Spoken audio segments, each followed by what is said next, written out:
আসসালামু আলাইকুম। আজ আমি আপনাদেরকে পাউরুটি দিয়ে দারুণ মজার একটা ডেজার্ট তৈরি করে দেখাবো। আসলে ঈদে কিন্তু পরিবারের সবাইকে এই ডেজার্টটা বানিয়ে খাওয়াতে পারবেন। আর এই ডেজার্টটা বানাতেও কিন্তু বেশি কিছু উপকরণ লাগে না। তাহলে ভিডিওটি শুরু থেকে শেষ পর্যন্ত দেখতে থাকুন। চুলার মধ্যে আমি একটা কড়াই বসিয়ে দিলাম আর এই কড়াইয়ের মধ্যে 2 কাপ পরিমাণ গরুর দুধ দিয়ে দিব। গরুর দুধটা যদি হাতের কাছে না থাকে আপনারা চাইলে কিন্তু গুঁড়া দুধ দিয়েও এই কাজটা করে নিতে পারবেন। সাথে দিয়ে দিচ্ছি 1/3 কাপ পরিমাণ চিনি। মিষ্টিটা কিন্তু আপনাদের পছন্দ অনুযায়ী বাড়ি কমিয়ে নিতে পারবেন। চিনিটা গলে গরুর দুধটা বলক আসা পর্যন্ত অপেক্ষা করব।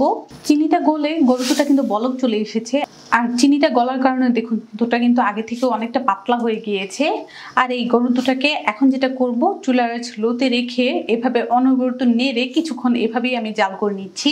এখানে একটা বাটি নিয়ে নিলাম আর এই বাটির মধ্যে 2 টেবিল চামচ পরিমাণ কাস্টার্ড পাউডার নিয়েছি। এটা আমি ভ্যানিলা ফ্লেভারের কাস্টার্ড পাউডারটা নিলাম। আপনারা যে কোনো ফ্লেভারের কিন্তু কাস্টার্ড পাউডারটা নিতে পারেন। একটা চামচের সাহায্যে কাস্টার্ড পাউডার আর পানিটা ভালো করে মিশিয়ে নিব। আমি তো এই কাস্টার্ড পাউডারটা পানি দিয়ে মিশাচ্ছি, আপনারা চাইলে কিন্তু এখানে গরুর দুধটাও দিতে পারেন। চুলার আঁচ লোতে রেখে 4-5 মিনিট গরুর দুধটাকে এভাবেই জাল করেছি। আর গরুর দুধের মতো কিন্তু সর পড়তে দেই নাই। এই যে দেখুন দুধটা জাল করার সময় কিন্তু ওই যে বলেছি অনবরত নেড়ে তারপর জাল করে নিতে হবে। এভাবে একটু জাল করে নিলে হবে কি, গরুর দুধটা কিন্তু ওই যে চিনির থেকে যে পানিটা ছেড়েছে সেটা কিন্তু শুকিয়ে যাবে আর দুধটাও একটু ঘন হয়ে যাবে। এখন এখানে দিয়ে দেবো 1/4 চা চামচ পরিমাণ এলাচি গুঁড়া। কারো কাছে যদি এলাচি গুঁড়াটা না থাকে সেক্ষেত্রে আপনারা আস্ত এলাচ ফাটিয়ে দিয়ে দিতে পারেন। আর এখানে আমি 2 টেবিল চামচ পরিমাণ কাঠবাদাম কুচি করে রেখে দিয়েছিলাম। এই কাঠবাদাম কুচিটাও এই গরুর দুধে দিয়ে দিব। যে কাস্টার্ড পাউডারটা পানি দিয়ে গুলিয়ে রেখে দিয়েছিলাম সেই কাস্টার্ড পাউডারটা এখন দিয়ে দিব। আমি কিন্তু সবটা কাস্টার্ড পাউডার একসাথে দিই নাই, মানে প্রথমে অর্ধেকটা দিয়েছি আর চুলার আঁচটা কিন্তু আমার লোতে আছে। কাস্টার্ড পাউডারটা দেওয়ার সঙ্গে সঙ্গে গরুর দুধটা কিন্তু দেখুন অল্প করে ভারী হতে শুরু হয়ে গিয়েছে।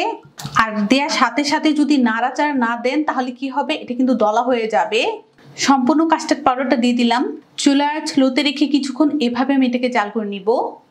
চুলার আঁচ লোতে রেখে 4 মিনিট মতো রান্না করেছি। আর এই যে দেখুন কাস্টার্ডটা কিন্তু আগে থেকে অনেকটা ভারী হয়ে গিয়েছে। তার চেয়ে বেশি আমি এটাকে ভারী করব না, আমার এমনই ঘন লাগবে। আপনারা যদি চান যে আরেকটু ভারী করে নেবেন সেক্ষেত্রে আরো কিছুক্ষণ এটাকে জাল করে নিলেই হবে। তো আমি এখন চুলাটা অফ করে এটাকে ঠান্ডা হওয়ার জন্য রেখে দিব। পাউরুটির ডেজার্টের জন্য আমি এখানে 6 পিস পাউরুটির স্লাইস নিয়ে নিলাম। এখন এই পাউরুটির স্লাইসগুলোকে আমি কেটে নিব। পাউরুটির সাইডের যে ব্রাউন অংশটা এটাকে একটা কেচির সাহায্যে কেটে আমি বাদ দিয়ে দিচ্ছি। এই ডেজার্টের মধ্যে যদি পাউরুটির সাইডের অংশগুলোকে কেটে বাদ দেওয়া হয় তাহলে কিন্তু ডেজার্টটা দেখতে ভালো লাগে। আপনারা যদি চান যে এগুলো বাদ দিব না সেক্ষেত্রে আপনারা রেখেও দিতে পারেন। আর এই ব্রাউন অংশগুলো দিয়ে কিন্তু আপনারা চাইলে ব্রেড ক্রাম্বস বানিয়ে নিতে পারবেন। সবগুলো স্লাইসের ব্রাউন অংশটাকে এভাবে আমি কেচির সাহায্যে কেটে বাদ দিয়ে দিচ্ছি। আরেকটি বাটির মধ্যে আমি এখানে 1/4 কাপ পরিমাণ ফ্রেশ ক্রিম নিয়ে নিচ্ছি। আপনারা চাইলে কিন্তু ফ্রেশ দুধের শর্টটাও নিতে পারেন। আমার কাছে ফ্রেশ ক্রিমটা ছিল তাই আমি ফ্রেশ ক্রিমটা নিয়ে নিলাম। আর 1 টেবিল চামচ পরিমাণ আইসিং সুগার নিয়ে নিচ্ছি। ক্রিমের সাথে ভালো করে আইসিং সুগারটাকে মিশিয়ে নিচ্ছি। ফ্রেশ ক্রিমের সাথে আইসিং সুগারটাকে ভালো করে মিশিয়ে নিলাম। 2 টেবিল চামচ পরিমাণ গুঁড়া দুধ অ্যাড করে দিব। এখন গুঁড়া দুধটাও ভালো করে মিশিয়ে নিব। সবকিছু ভালো করে মিশিয়ে নিলাম। আর এই যে দেখুন কত সুন্দর একটা ক্রিম হয়েছে। কেটে রাখা পাউরুটিগুলো এখন নিয়ে নিব। একটা স্লাইসের মধ্যে যে ক্রিমটা রেডি করেছিলাম সেই ক্রিমটা ঠিক এভাবে চামচটা দিয়ে লাগিয়ে নিব। পুরের পরিমাণটা যদি একটু বেশি করে দেন তাহলে কিন্তু খেতেও ভালো লাগবে। লাগিয়ে নিয়েছি।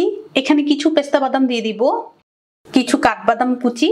আপনাদের হাতের কাছে যদি অ্যাভেলেবেল বাদাম কুচিটা না থাকে আপনারা চাইলে কিন্তু যে কোনো ড্রাই ফ্রুট এখানে দিতে পারবেন। তারপর এখানে আরেকটি পাউরুটির স্লাইস এটার উপর এইভাবে বসিয়ে দিলাম আর চেপে এটাকে ঠিক করে নিচ্ছি। এই যে একটা রেডি করে নিলাম। আরেকটা স্লাইসের মধ্যে কিন্তু আমি ওই যে পুরটা রেডি করেছিলাম সেটা দিয়ে দিলাম।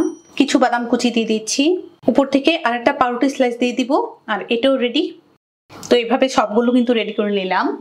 এখন একটা পাউরুটি স্লাইস নিয়ে নিব আর এই স্লাইসটাকে আমি এখন কেটে নিচ্ছি। একটা পাউরুটি স্লাইসকে আমি 4 ভাগে ভাগ করে নিয়েছি, মানে ট্রায়াঙ্গেল শেপে কেটে নিলাম। সবগুলোই পাউরুটি স্লাইস কেটে এরকম ট্রায়াঙ্গেল শেপ করে নিলাম। এই বাটির মধ্যে আমি আরো 1/2 কাপ পরিমাণ গরুর দুধ নিয়ে নিচ্ছি। 1 টেবিল চামচ পরিমাণ আইসিং সুগার। গরুর দুধের সাথে আইসিং সুগারটাকে আমি মিশিয়ে নিব। আর এই ক্রিমের বাটির মধ্যে যদি গরুর দুধটা নেওয়া হয় তাহলে কি হবে, এক্সট্রা যে ক্রিমটা বাঁচবে সেটা কিন্তু এই গরুর দুধের সাথে মিশে যাবে। আইসিং সুগারের সাথে ভালো করে গরুর দুধটা মিশিয়ে নিলাম। আর এই গরুর দুধটা কিন্তু আমি আগে থেকে জাল করে ঠান্ডা করে রেখে দিয়েছিলাম। তারপর ওই যে পাউরুটির টুকরা করে রেখে দিয়েছিলাম সেই পাউরুটির টুকরাটাকে এই দুধের মধ্যে দিয়ে দিব। এটাকে উল্টিয়ে পাল্টিয়ে গরুর দুধের সাথে লাগিয়ে নিব আর ভালো করে কিন্তু এটাকে চুবিয়ে নিতে হবে। পাউরুটির টুকরাটাকে একটা প্লেটের মধ্যে রেখে দিচ্ছি, আরেকটি পাউরুটি স্লাইস দিয়ে দিলাম আর এটাকেও আমি এভাবে গরুর দুধের মধ্যে চুবিয়ে নিব। গরুর দুধটা লাগানোর সময় খেয়াল রাখবেন পাউরুটির টুকরাগুলো যেন না ভেঙে যায়। সবগুলো পাউরুটির টুকরার মধ্যে এইভাবে গরুর দুধটাকে আমি লাগিয়ে নিচ্ছি। কাস্টার্ডটাকে ঠান্ডা হওয়ার জন্য রেখে দিয়েছিলাম। কাস্টার্ডটা যখন পুরোপুরিভাবে ঠান্ডা হয়ে গিয়েছে তারপর ফ্রিজের নর্মালে আমি 10 মিনিট এটাকে রেখে দিয়েছিলাম আর 10 মিনিট পর দেখুন এটাকে বের করে নিয়ে এসেছি। ঠান্ডা ঠান্ডা কিন্তু কাস্টার্ডটা যদি পাউরুটির সাথে সার্ভ করা হয় তাহলে কিন্তু খেতেও ভালো লাগে। এখন যেটা করব চামচটা দিয়ে কাস্টার্ডটাকে ঠিক এইভাবে নেড়ে কিছুটা মিশিয়ে নিচ্ছি। পাউরুটির টুকরার উপর এখন আমি কাস্টার্ডটা দিয়ে দিব। সবগুলো পাউরুটির টুকরার উপর ঠিক এইভাবে করে কাস্টার্ডটাকে ছড়িয়ে দিচ্ছি। আর এই ব্রেড কাস্টার্ডটা একদিন বাসায় যদি বানান তাহলে বুঝতে পারবেন যে এটা খেতে কত মজা। বানানো কিন্তু খুব ইজি, মাত্র 10 মিনিটেই কিন্তু এই ব্রেড কাস্টার্ডটা বানানো যায়। ছোট বড় সবাই কিন্তু আমরা পছন্দ করে খাবো।